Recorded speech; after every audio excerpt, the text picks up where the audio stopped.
One of my bosses asked me why Christ is risen instead of Christ has risen. What do you think? The phrase Christ is risen is often used in the context of Easter and Christian liturgy to declare the belief in the resurrection of Jesus. It's a traditional proclamation that has been used for centuries.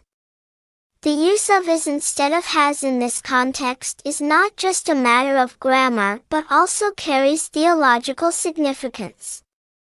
In English grammar, both is risen and has risen are forms of the present perfect tense, which is used to describe an action that was completed in the past but has relevance to the present. However, is risen is considered an archaic form, which is why it might sound unusual in everyday language. Theologically, some argue that is risen emphasizes the ongoing and eternal nature of Christ's resurrection, suggesting that it is a permanent state rather than a past event.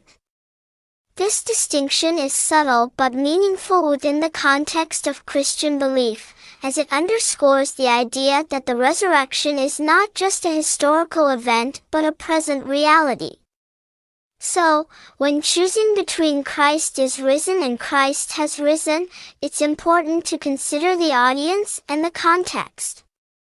Christ is risen might be more appropriate in a religious setting, while Christ has risen could be used in a more general context.